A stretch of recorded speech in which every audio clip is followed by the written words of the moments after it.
Hey folks, Skinner Screens here. We're going to repair a sliding screen door. We're going to replace some wheels and show you how we do that. So this right here is a sample sliding patio door. It's real small.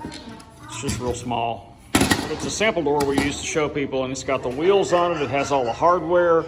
It's the actual frame size, which is 2 inches wide.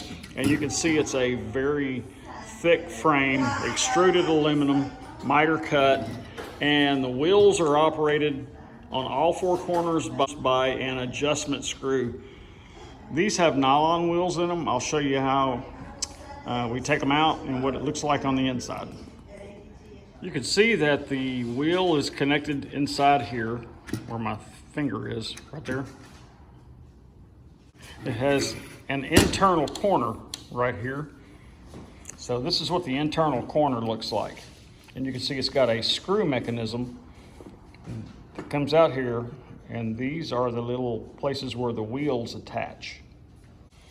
Our replacement wheels have little hooks on them, and then we just attach them in there like that.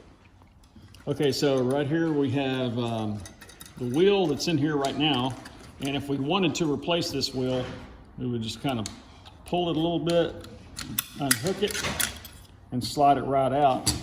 And you can see how it has the hook on there.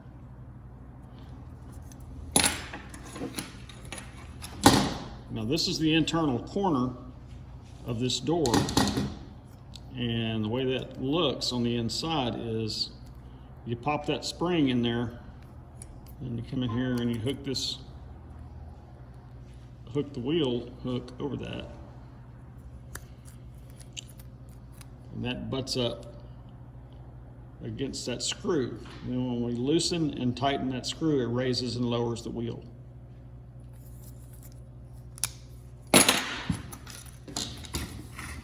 So to replace the wheel, we're going to attach it to this piece in here, which is part of that corner piece. I'm going to insert my spring, get my wheel in there, and I'm just going to pull it on. It just goes right back on there, and you can see it's attached inside. Give us a thumbs up if you like the content, and subscribe to our channel. Thanks a lot.